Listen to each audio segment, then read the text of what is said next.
एक गांव में मोहन नाम का एक गरीब व्यक्ति अपनी पत्नी राधा के साथ एक टूटी फूटी झोपड़ी में रहा करता था। मोहन गांव में सबसे धनवान और क्रूर व्यक्ति भीमा की हवेली में साफ सफाई का काम किया करता था। एक दिन मोहन काम पर जा रहा था कि तभी उसकी पत्नी राधा उससे कहती है, अजी सुनिए, कल मैं पुराने बक्से में कुछ पुराने कपड़े ढूंढ रही थी। वो बक्सा आपके पिताजी का था। मुझे उस बक्से में एक कागज मिला है और उस कागज ने मुझे आश्चर्य में डाल दिया। लाओ, मुझे भी दिखाओ, ऐसा कौन सा कागज है जिसने तुम्हें आश्चर्य में डाल दिया है? राधा वो कागज मोहन को पकड़ाते हुए बोलती है, इसमें आपके पिताजी का नाम लिखा हुआ है और आप भीमा की हवेली पर जो काम करते हैं, इसमें उस हवेली का नक्शा भी बना हुआ है।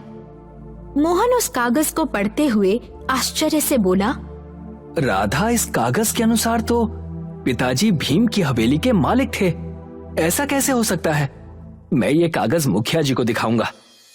मोहन वो कागज का टुकड़ा जेब में रखकर गांव के मुखिया के पास चला गया और वो कागज पकड़ाते हुए बोला, मुखिया जी, मेरी पत्नी को मेरे पिताजी के पुराने बक्से में ये कागज मिला है। इसमें जमींदार की हवेली का नक्शा बना है और मेरे पिताजी के हस्ताक्षर भी हैं।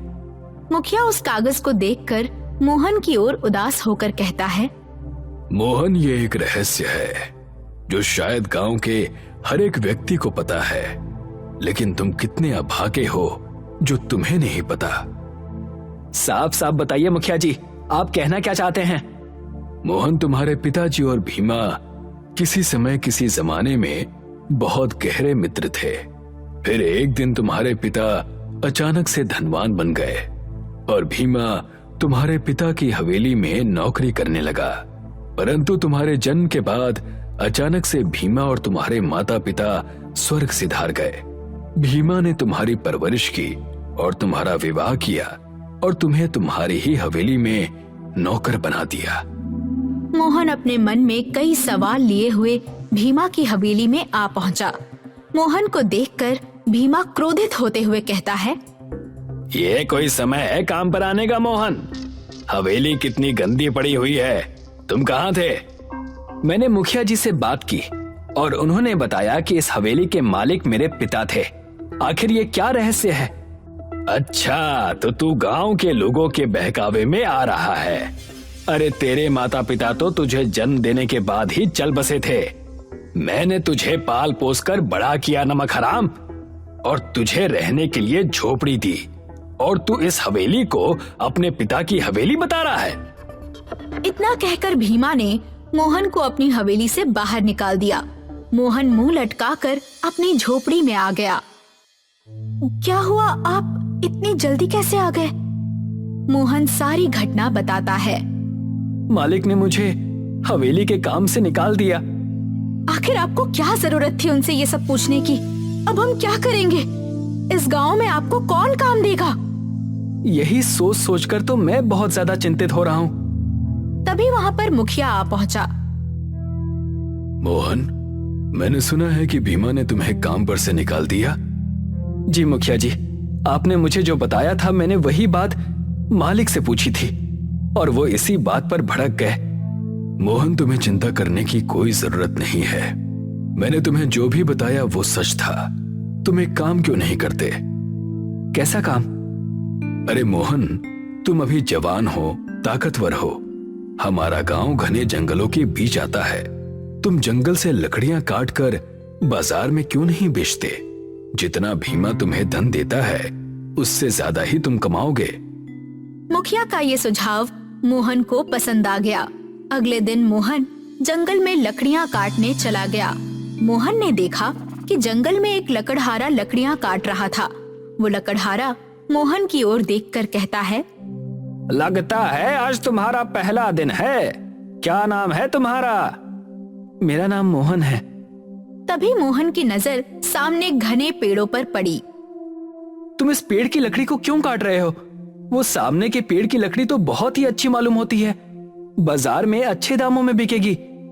लकड़हारा डरते हुए मोहन की ओर देखकर कहता है, देखो, तुम नए हो इसीलिए हम तुम्हें बता रहे हैं। जिस पेड़ की लकड़ी तुम्हें अच्छी नजर आ रही है, उस पेड़ के आगे एक रहस्यमय जंगल का रास्ता शुरू होता है, जहां पर पेड़ बात करते हैं। कोई भी लकड़हारा डर की वजह से उस पेड़ की सीमा से आगे नहीं बढ़ता। इतना कहकर लकड़हारा वहां से चला गया। मोहन अपने आप से कहता है, भला ऐसा कैसे हो सकता है? मैं तो उसी पेड़ की लकड़ी काटूंगा। मोहन धीरे धीरे कदमों से उस पेड़ के पास चला गया। उसने जैसे ही कुल्हाड़ी पेड़ पर चलाई, अचानक पेड़ से एक मनुष्य की आवाज आई। मुझे मत काटो, हम पेड़ हैं तो क्या हुआ, हमारे अंदर भी आत्मा होती है। ये देखकर मोहन आश्चर्य से बोला, इसका मतलब लकड़हारा सही कह रहा था। तुमने मेरे ऊपर कुल्हाड़ी मारी, मुझे बहुत दर्द हो रहा है। मोहन उस पेड़ की ओर देखकर कहता है, ऐसे तो पेड़ संसार में बहुत हैं, तो उन्हें दर्द क्यों नहीं होता? सबको दर्द होता है, पर सबके अंदर बताने की शक्ति नहीं होती। मोहन ने देखा कि उस पेड़ की शाखाओं से पानी की बूंदें टपकने लगी। ये पानी की बूंदें क्यों टपक रही हैं? ये पानी की बूंदें नहीं, बल्कि मेरे आंसू हैं। ये सुनकर मोहन को आत्मग्लानि महसूस होने लगी। मुझे क्षमा करना बोलने वाले पेड़, अब से मैं किसी भी पेड़ को नहीं काटूंगा। मोहन ने इतना बोला ही था कि तभी रंग बिरंगी किरणों के साथ वो पेड़ एक सुंदर पुरुष में परिवर्तित हो गया। मोहन आश्चर्य से उसकी ओर देखकर कहता है, कौन हो तुम? मैं वन रक्षक हूँ। इसके पहले कई लकड़हारे आए और डर की वजह से भाग गए, मगर तुम दूसरे ऐसे लकड़हारे हो जिसके दिल में पेड़ों के प्रति संवेदना जाग उठी। तो पहला लकड़हारा कौन था? तुम्हारे पिता। मैं तुम्हें पहचानता हूँ, चलो मेरे साथ, मैं तुम्हें कुछ दिखाना चाहता हूँ। वन रक्षक मोहन को उस जंगल के अंदर ले जाता है। जंगल के अंदर का दृश्य देखकर मोहन की आंखें आश्चर्य से फैल गईं। मोहन ने देखा उस जंगल के पेड़ पर फल और पत्तों की जगह बहुत ही सुंदर बर्तन उग रहे थे। ये तो बड़ा ही अजीब जंगल है। इस जंगल के पेड़ पर तो पत्तों और फल की जगह बर्तन उग रहे हैं। तुमने बिल्कुल सही कहा, ये जादुई बर्तन का जंगल है। बहुत समय पहले तुम्हारे पिता इस जंगल में आए थे और मैंने उन्हें भेंट स्वरूप एक जादुई बर्तन दिया था। वो उस जादुई बर्तन से जितना भी धन मांगते, वो जादुई बर्तन उन्हें दे देता था। उस जादुई बर्तन की सहायता से वो बहुत अमीर व्यक्ति बन गए। अमीर बनने के बाद वो अपने गांव के व्यक्तियों की मदद भी करते थे, और यही बात उनके मित्र भीमा को पसंद नहीं आई। भीमा अपनी गरीबी की दुहाई देकर तुम्हारे पिता की हवेली में नौकरी के बहाने तुम्हारे पिता पर नजर रखने लगा, और वो उस जादुई बर्तन का रहस्य जान गया। उसने तुम्हारे पिता से जादुई बर्तन के बारे में बहुत पूछा, मगर उन्होंने मना कर दिया। भीमा ने गुस्से में आकर तुम्हारे पिता और तुम्हारी माँ की रहस्यमय तरीके से हत्या करवा दी, और बदले की भावना में तुम्हें तुम्हारी ही हवेली का नौकर बना दिया। इतना कहकर वन रक्षक ने एक बड़ा बर्तन मोहन को पकड़ा दिया और बोला, इस बर्तन से तुम जितना भी धन मांगोगे, ये बर्तन तुम्हें उतना धन दे देगा। मुझे पता है कि जब भीमा तुम्हें धनवान होते हुए देखेगा, तब वो तुम्हारे पास भी धनवान होने का रहस्य पता करने के लिए आएगा। मगर तुम अपने पिता की तरह उससे कुछ मत छुपाना, उसे यहां पर लेकर आना। लेकिन क्यों? जब तुम उसे यहां पर लेकर आओगे, तब स्वयं जान जाओगे।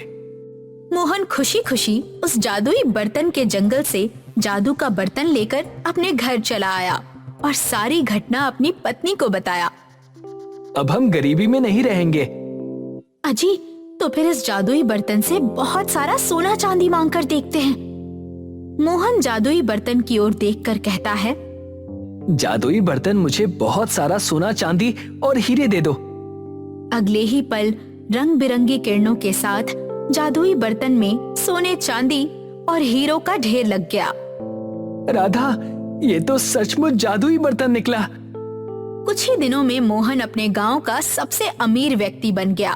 मोहन की हवेली अब भीमा की हवेली से भी बहुत ज्यादा सुंदर थी। मोहन की तरक्की भीमा से देखी नहीं गई। वो एक दिन गुस्से से मोहन के पास आकर कहता है, तू तो मेरी हवेली में साफ सफाई और नौकर का काम करता था, तेरे पास इतना धन कहां से आ गया? मुझे तुम्हारा ही इंतजार था मालिक। दरअसल मेरे पास एक जादुई बर्तन है जिससे मैं जितना भी चाहे सोना चांदी हीरे मांगू वो मुझे दे देता है। अगर तुम चाहते हो कि ऐसा बर्तन तुम्हारे पास भी हो तो फिर तुम्हें मेरे साथ जादुई बर्तन के जंगल में चलना होगा। भीमा मुस्कुराते हुए मोहन से कहता है, तुम अपने पिता की तरह मूर्ख नहीं हो। उसके पास भी ऐसा ही रहस्यमयी बर्तन था और मैंने उससे बहुत पूछा था कि आखिर उसे वो बर्तन कहां मिला, लेकिन उसने कभी नहीं बताया। तुमने सही कहा, चलो मेरे साथ। कुछ ही देर में मोहन भीमा को जादुई बर्तन के जंगल में ले आया। भीमा उस जंगल को देखकर आश्चर्य से कहता है, ये तो बड़ा ही अजीबोगरीब जंगल है। तभी रंग बिरंगी किरणों के साथ वहां पर वन रक्षक प्रकट हो गया और गुस्से से भीम की ओर देखकर बोला, तुम यहाँ पर आ गए हो लेकिन कभी वापस नहीं जाओगे। इस जादुई जंगल के पेड़ पर जितने बर्तन लटक रहे हैं उसमें से कुछ उगे हुए जादुई बर्तन हैं और कुछ वो मनुष्य हैं जिनके मन में लालच और ईर्ष्या भरी हुई थी।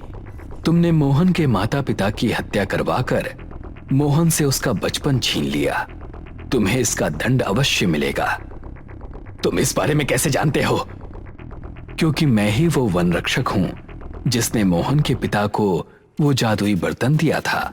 मैं जानता था कि मोहन का पुत्र एक ना एक दिन जंगल में जरूर आएगा और मैं उसी से उसके पिता के हत्यारे को यहां बुलवाऊंगा और उसे सजा दूंगा। अब तुम अपना पूरा जीवन इसी जादुई बर्तन के जंगल में किसी पेड़ पर बर्तन बनकर लटकते रहोगे। अचानक वन रक्षक की आंखों से रंग बिरंगी किरण निकलने लगी और भीमा बर्तन बनकर एक पेड़ की शाखा पर लटक गया। वन रक्षक मुस्कुराते हुए मोहन से कहता है, तुम्हारे माता पिता के हत्यारे को सजा मिल चुकी है। इतना कहकर वन रक्षक वहां से गायब हो गया और मोहन मुस्कुराता हुआ अपने घर चला आया। एक गांव में अर्जुन और नवीन नाम के दो भाई रहा करते थे। अर्जुन की आर्थिक स्थिति अपने भाई नवीन के मुकाबले बहुत कमजोर थी। एक दिन गांव के मुखिया के साथ नवीन अपने भाई की दुकान पर आया। अरे कैसे हो मेरे भाई अर्जुन? बस ईश्वर की कृपा है भाई। अरे तुम मुझसे केवल 6 महीने छोटे हो अर्जुन। हम दोनों ने बर्तन की दुकान भी एक साथ ही शुरू की थी, मगर देखो ना आज मैं कहाँ हूँ और तुम कहाँ हो। अरे सब ईश्वर की माया है भैया। ये सच है कि मेरी आर्थिक स्थिति बहुत कमजोर है। कभी कभी मुझे मेरी पत्नी और बच्चों को पेट भर भोजन भी नहीं मिल पाता, लेकिन यकीन मानिए भैया, इसके बावजूद भी हमारा परिवार खुश है। हमें ईश्वर से कोई शिकायत नहीं। मैं तुम्हारा बड़ा भाई हूं अर्जुन। मुझसे तुम्हारी ये निर्धनता देखी नहीं जाती। जब अपने बच्चों को अच्छे स्कूलों में शिक्षा प्राप्त करते हुए देखता हूं और तुम्हारे बच्चों को तुम्हारे साथ दुकान पर काम पर लगा हुआ देखता हूं तो मेरे दिल को बहुत ठेस पहुंचती है। आखिर मैं तुम्हारे पिता समान हूं। आपने सही कहा भैया, बड़ा भाई पिता समान ही तो होता है। आपने मेरे लिए इतना सोचा, मेरे लिए यही काफी है। अरे तुम्हें कितनी बार कह चुका हूं, तुम अपने उस टूटे फूटे मकान को छोड़कर मेरे घर पर रहने के लिए क्यों नहीं आ जाते? ना तो तुम्हारे उस टूटे फूटे घर में पंखा है, ना कूलर है, यहाँ तक के ओढ़ने के लिए ढंग का एक कंबल तक नहीं है। नहीं भैया, मैं आपके ऊपर बोझ नहीं बनना चाहता। मैंने आपसे कहा ना, मेरा परिवार खुश है और हमें ईश्वर से कोई शिकायत नहीं है। अरे देखो अर्जुन, मैं तुम्हारा बड़ा भाई हूं, तुम्हारे भले की ही बात करूंगा ना। तुम्हारा वो टूटा फूटा घर जिस जमीन पर है, वो जमीन एक हाईवे के किनारे पर स्थित है। आजकल हाईवे के किनारे की जमीन के दाम अच्छे खासे मिल रहे हैं। मेरी जान पहचान भी है। तुम कहो तो मैं खरीदार से बात कर लेता हूँ। तुम्हें अपने उस मकान की अच्छी कीमत भी मिल जाएगी और तुम उसके बाद एक नया व्यवसाय भी शुरू कर सकते हो और दूसरा मकान भी खरीद सकते हो। नवीन की बात सुनकर अर्जुन गहरी सोच में पड़ गया। तभी नवीन के बगल में खड़ा हुआ गांव का मुखिया मुस्कुराते हुए बोला, अरे नवीन बिल्कुल सही बोल रहा है अर्जुन। आज के दौर में कौन सा ऐसा बड़ा भाई होगा जो अपने छोटे भाई के लिए इतना सोचता है। नवीन दिल का बहुत स्वच्छ है और तुम्हारी बहुत चिंता करता है। देखो, मैं जानता हूँ कि ये फैसला तुम्हारे लिए कठिन है। तुम कुछ दिन और सोच लो और अच्छी तरह समझ लो। मुखिया जी सही बोल रहे हैं अर्जुन, और जब तक तुम मेरे घर में आराम से रह सकते हो। वैसे भी हम दोनों भाई हैं। विवाह से पहले हम दोनों साथ में एक घर में ही तो रहते थे। मुझे सोचने के लिए थोड़ा समय चाहिए भैया। कोई बात नहीं, ठीक है, पर ज्यादा समय मत लेना, नहीं तो जमीन का खरीदार दूसरी जमीन खरीद लेगा। इतना कहकर नवीन मुखिया के साथ वहाँ से चला गया। दरअसल नवीन एक लालची व्यक्ति था। उसकी नजर अर्जुन की जमीन पर बहुत पहले से थी और अर्जुन एक बहुत सीधा साधा व्यक्ति था जो अपने भाई का बहुत सम्मान करता था। नवीन ने बंटवारे के दौरान भी संपत्ति में काफी घपला भी किया था। उसकी बेईमानी को सिर्फ अर्जुन और नवीन के पिताजी जानते थे, मगर अर्जुन को बताने से पहले ही वो इस दुनिया से चले गए। अब नवीन की नजर अर्जुन के उस मकान पर थी जो कि हाईवे के बगल में एक झोपड़ी के रूप में बना हुआ था। रास्ते में मुखिया नवीन से बोला, तुम्हें क्या लगता है नवीन, क्या अर्जुन तुम्हारी बात को मानेगा? मैं अपने छोटे भाई को बहुत अच्छी तरह से जानता हूँ मुखिया जी। वो एक नंबर का मूर्ख व्यक्ति है। अपनी मूर्खता की वजह से ही वो आज तक कभी धन नहीं कमा पाया। उस बेवकूफ को तो ये भी नहीं पता कि उसके हिस्से की संपत्ति मैंने कितनी चालाकी से हड़प ली। इस बारे में सिर्फ तुम्हारे पिताजी ही जानते थे। बिल्कुल सही कहा मुखिया जी। पिताजी नवीन को इसी बारे में बताने ही जा रहे थे कि रास्ते में ही उनकी तबीयत खराब हो गई और वो अचानक चल बसे। तो क्या अर्जुन की जमीन हड़पने के बाद तुम उसकी दुकान भी हड़पोगे? कम से कम दुकान तो उस बेचारे के पास रहने दो। अगर दुकान भी तुम उससे छीन लोगे तो अर्जुन और उसका परिवार तो सड़कों पर भीख मांगने लगेगा। मैं एक व्यापारी हूँ मुखिया जी, हमेशा फायदे का ही सौदा देखता हूँ। फिलहाल तो मेरा फायदा उसकी जमीन बेचने पर है। वैसे उसकी जमीन के तो लाखों रुपए मिल रहे हैं, उसमें से अर्जुन को कितना दोगे? पागल हो गए हैं क्या मुखिया जी? फूटी कौड़ी नहीं दूंगा। अरे कुछ दिन अपने घर में रखकर धक्के देकर बाहर निकाल दूंगा। मुझे पता है कि अर्जुन कुछ भी नहीं कर सकता। इधर नवीन अपने घर पर अपनी पत्नी राधा से इस बारे में परामर्श करने लगा। अगर ये घर बेच देंगे तो हम लोग रहेंगे कहाँ? अरे तुम चिंता क्यों करती हो राधा? भैया ने कहा है कि जब तक वो हमें अपने घर पर रख लेंगे। सोचो राधा, हम उस पैसे से नया व्यवसाय शुरू कर सकते हैं। पता नहीं क्यों मुझे कुछ ठीक नहीं लग रहा। लेकिन तुम तो जानती हो कि मेरी दुकान पर बर्तन खरीदने वाले मेरे हाथ के बने हुए बर्तन खरीदते ही नहीं। हमारी बेटी चमकी 12 वर्ष की हो चुकी है। कल को हमें चमकी का विवाह भी करना होगा, तब क्या होगा? कभी सोचा इस बारे में? अर्जुन की बात सुनकर राधा चुप हो गई। अगले दिन अर्जुन नवीन के घर पर पहुंचकर बोला, मुझे आपका फैसला मंजूर है भैया। मैं अपना घर बेचने के लिए तैयार हूँ। मुझे तुमसे यही उम्मीद थी अर्जुन। तुम एक काम करो, तुम आज ही अपने परिवार को यहाँ लेकर आ जाओ। मैं आज शाम को ही उस बिल्डर से बात कर लेता हूँ। कल तक पैसे तुम्हारे हाथ में आ जाएंगे। अर्जुन अपने परिवार को नवीन के घर पर ले आया। उसके परिवार को देखकर नवीन की पत्नी कामिनी क्रोधित होकर नवीन से बोली, आप भी ना किन किन भिखारियों को यहाँ पर उठाकर ले आए हैं? इनके कपड़े तो देखो कितने मैले हैं। लग रहा है मानो सालों से इन सबको कपड़े ही नसीब नहीं हुए। अरे धीरे बोलो कामिनी, अगर कहीं गलती से भी अर्जुन के कानों में तुम्हारी आवाज पहुंच गई तो मेरे किए कराए पर पानी फिर जाएगा।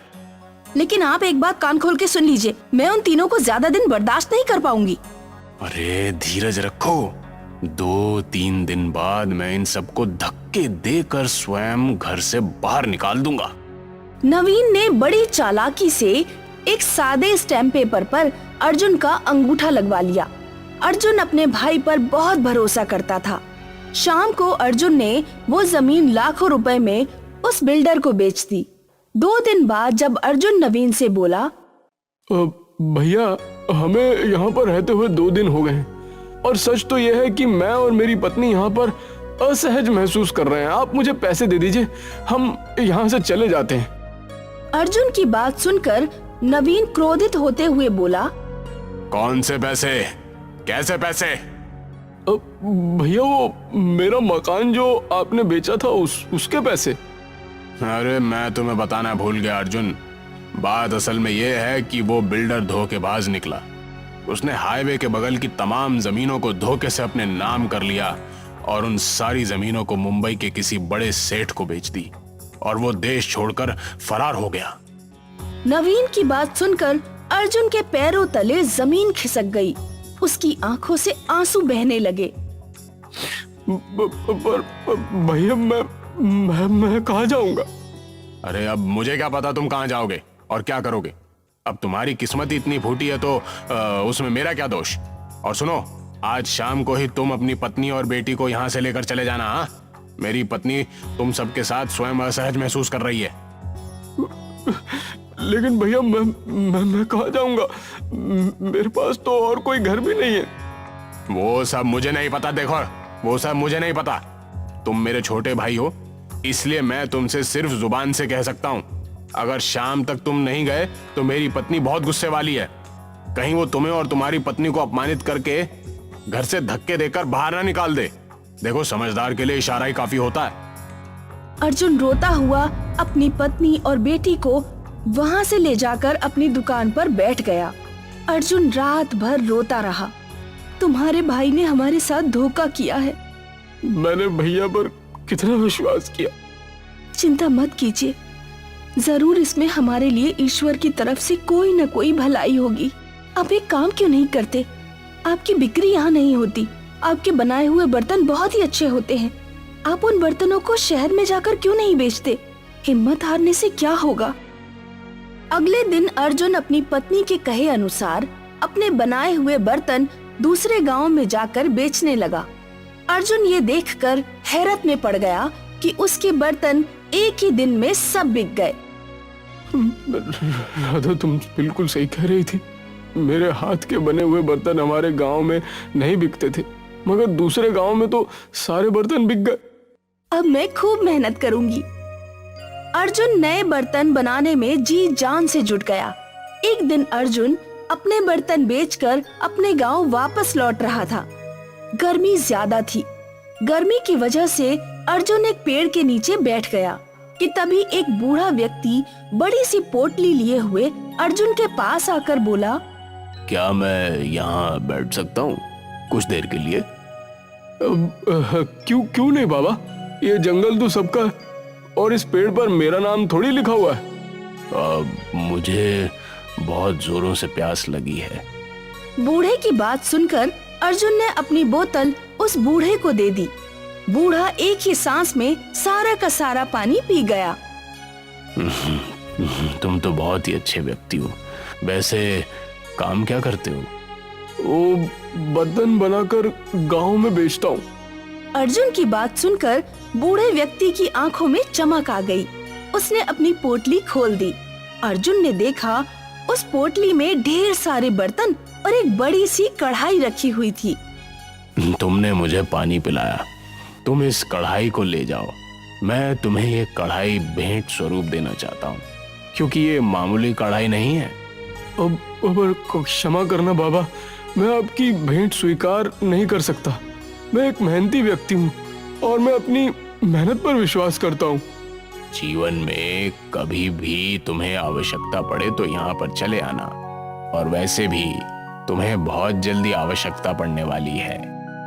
इतना कहकर बूढ़ा व्यक्ति वहाँ से चला गया। अरे मुझे तो लगता था मैंने अपने छोटे भाई को बर्बाद कर दिया है, लेकिन ये तो फिर तरक्की कर गया। अरे आखिर तुम्हें अपने छोटे भाई से दिक्कत क्या है? अरे क्योंकि पिताजी बचपन से ही उसे मुझसे ज्यादा प्यार करते थे। मैंने बचपन में ही तय कर दिया था कि मैं अपने छोटे भाई को बर्बाद कर दूंगा। लेकिन अब तुम कुछ नहीं कर सकते। उसके पास जमीन थी, तुमने छीन ली। अब वो तुम पर विश्वास कभी नहीं करेगा। कोई बात नहीं, मैंने एक सादे स्टैम्प पेपर पर उसके अंगूठे के निशान ले लिए थे। कल मैं उसकी दुकान पर और उसके सारे बर्तनों पर भी कब्जा कर लूंगा। फिर देखता हूँ वो क्या करता है। अगले दिन नवीन ने जाकर अर्जुन को धक्के देकर उसकी दुकान से बाहर निकाल दिया और उसके सारे बर्तन भी छीन लिए। अर्जुन रोता हुआ अपने परिवार को लेकर पूरी तरह से सड़क पर आ गया। वो अपने परिवार को लेकर रोता हुआ उसी जंगल की ओर आ गया, जिस जंगल में एक दिन पहले उसको बूढ़ा व्यक्ति मिला था। अर्जुन उसी पेड़ के पास बैठकर रोने लगा। तभी वो बूढ़ा व्यक्ति अर्जुन के पास आकर बोला, मैंने तुमसे कहा था ना कि तुम्हें बहुत जल्दी आवश्यकता पड़ने वाली है। अर्जुन रोते हुए सारी घटना उस बूढ़े को बताने लगा। मैं सब जानता हूँ। मैं तुम्हें जो बर्तन देने वाला था, अगर चाहता तो कल ही जबरदस्ती दे सकता था, पर तुम्हारा बड़ा भाई इसे भी छीन लेता। इतना कहकर उसने वही कढ़ाई अर्जुन के सामने निकालकर रख दी। इस कढ़ाई को देख रहे हो? इस कढ़ाई को तुम जमीन में गाड़ देना। इसमें से बर्तनों का एक बहुत बड़ा पेड़ उग जाएगा। लेकिन बाबा, ऐसा कैसे हो सकता है? दरअसल ये धरती रहस्य से भरी हुई है बेटा। जिस तरह से तुम ये जंगल देख रहे हो, उसी तरह से इस धरती पर बर्तनों के पेड़ के जंगल भी मौजूद हैं। मैं उसी जंगल का रहने वाला हूँ। उस दिन मैं थका हारा अपने जंगल में जा रहा था और तुमने मुझे पानी पिलाया, इसलिए तुम्हारी मदद करना मेरा कर्तव्य है। इतना कहकर वो बूढ़ा वहाँ से चला गया। अर्जुन ने उस बूढ़े के कहे अनुसार उस बर्तन को जमीन में गाड़ दिया। अगले दिन जब अर्जुन सोकर उठा तो उसने देखा कि उसके सामने एक लंबा बर्तनों का वृक्ष लगा हुआ था और उस कढ़ाई का आकार बहुत बड़ा हो गया था। अर्जुन के सामने उस कढ़ाई के अंदर एक सुंदर 3 मंजिल का मकान बना हुआ था। उस मकान में हर चीज स्थित थी और वहाँ गार्डन भी था। उस गार्डन में तरह तरह के बर्तनों के पेड़ लगे हुए थे। देखा राधा, लगता है वो बूढ़ा व्यक्ति मायावी था। ईश्वर ने हम पर कृपा की है, उसने हमें रहने के लिए घर भी दे दिया। अर्जुन अपने परिवार के साथ उस कढ़ाई में बने हुए घर में रहने लगा। अर्जुन रोज बर्तन तोड़कर बाजार में बेचने जाता। देखते ही देखते अर्जुन अमीर हो गया। यही बात जब उसके भाई नवीन को पता चली तो वो जल भुन गया। बस बहुत हो गया। अब मैं अपने छोटे भाई को जीवित ही नहीं छोड़ूंगा। अरे तुम्हारा दिमाग तो ठीक है, तुम इतना नीचे गिर जाओगे ये मैंने नहीं सोचा था। इसमें मैं तुम्हारा साथ नहीं दे सकता। मुझे तुम्हारे साथ की जरूरत भी नहीं है मुखिया। मैं आज ही जाकर अपने भाई को मार दूंगा। नवीन क्रोधित होकर उस जंगल की ओर चला आया। जंगल में उस कढ़ाई में बने हुए मकान और बर्तनों के पेड़ को देखकर उसकी आंखें फटी की फटी रह गईं। नवीन गुस्से से उस घर में घुस गया कि तभी एक बड़ा सा बर्तन उसके सर पर गिर गया और नवीन की मौत हो गई। नवीन का मृत शरीर देखकर अर्जुन की आंखों से आंसू बहने लगे। बुरे का अंजाम हमेशा बुरा ही होता। तुम अब भी बुरे मन से ही मेरे पास आए थे और ईश्वर ने तुम्हें इसकी सजा दे दी। अर्जुन आज भी उस जादुई कढ़ाई के मकान में ही रहता है।